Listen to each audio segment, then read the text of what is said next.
વિધાનસભામાં મને 1,18,000 મત મળ્યા. 60,000 ની તો મારી લીડ હતી. આટલો બધો જનતાનો પ્રેમ હોય, જનતા મારી પાસે કામ માંગે ત્યારે આ સરકારી મીટિંગમાં મેં કીધું હું ચૂંટાયેલો ધારાસભ્ય છું. મને પૂછ્યા વગર કઈ રીતના તમે વેપારીઓને કોન્ટ્રાક્ટરોને સભ્ય બનાવો?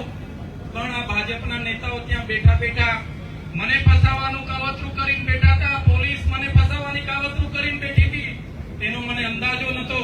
હું પોલીસ સ્ટેશને સામેથી અરજી આપવા ગયો અને મને એરેસ્ટ કરી લેવામાં આવ્યો.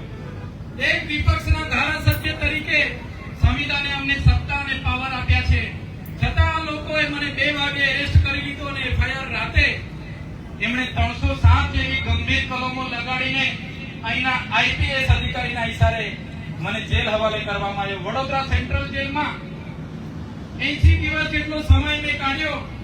ત્યારે મને એટલું જ દુઃખ થયું કે મારો ડેડિયાપાડા, સાગબારા અને નર્મદા જિલ્લાના જે લોકો છે એ મારો પરિવાર છે.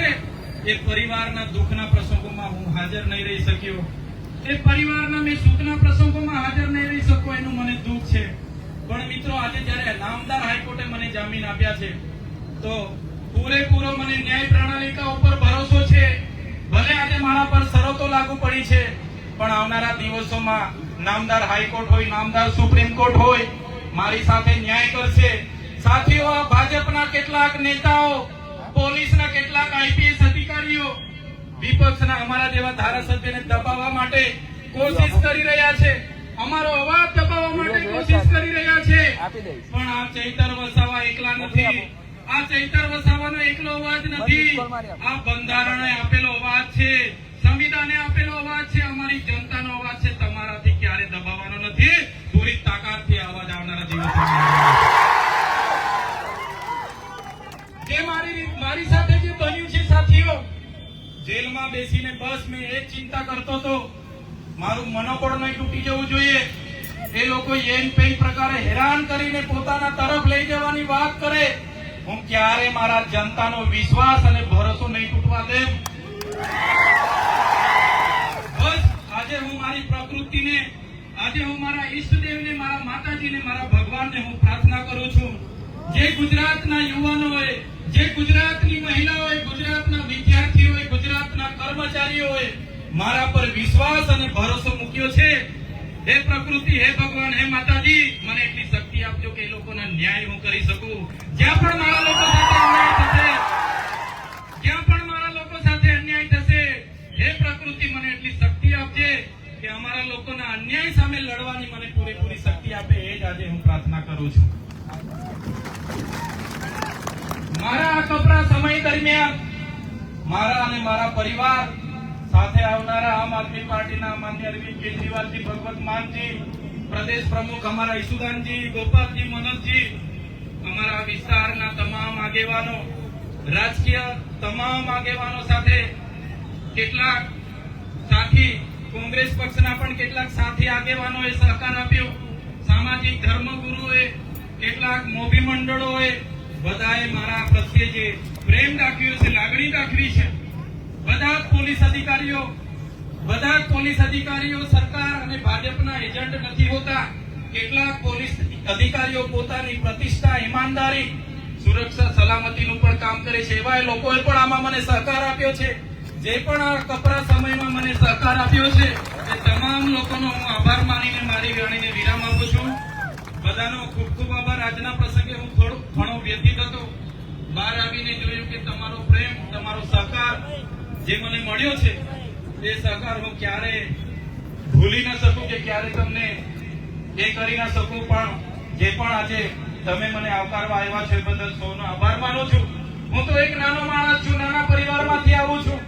આટલી મોટી ભારતીય જનતા પાર્ટી, એમની પોલીસ, એમનું યંત્ર, એમનું તંત્ર સામે લડવા મારી પાસે તાકાત નથી મિત્રો. પણ જે તમારો સહકાર છે, પણ જે તમારો પ્રેમ છે, જે તમારી લાગણી છે, એ જ મારી તાકાત છે. એ તાકાત થકી આવડી મોટી સરકારો અને પાર્ટીઓ સામે લડું છું.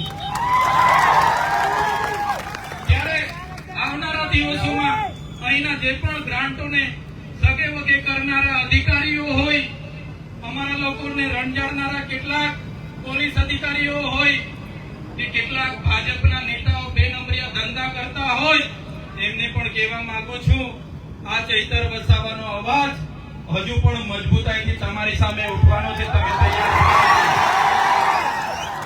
અહીં ઉભેલા તમામ સાથી યુવાનો, આગેવાનો, વડીલોને કહેવા માંગુ છું, સત્તામાં આવવાની જરૂર છે ત્યારે આવનારા દિવસોમાં તાલુકા, જિલ્લા, નગરપાલિકા, મહાનગરપાલિકાની ચૂંટણીઓ આવે છે.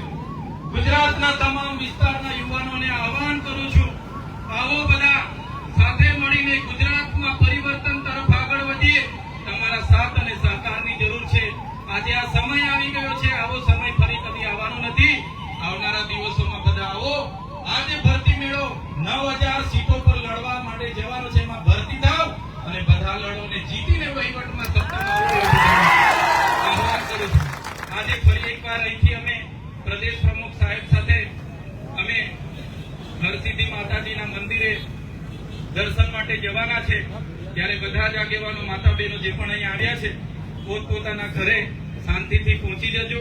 તમે ઘરે પહોંચો ત્યાં સુધી અમને બધાને ચિંતા થશે. આટલું કહીને અહીંયા વધારે સમય નહીં રોકાતા.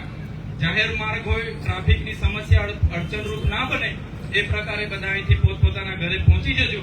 આ જ વિનંતી સાથે ફરી એકવાર મારા અને મારા પરિવારને સાથ સહકાર આપનાર તમામ નામી અનામી સાથી, રાજકીય, સામાજિક, ધાર્મિક તમામ લોકોનો આભાર માનીને વિનમું છું.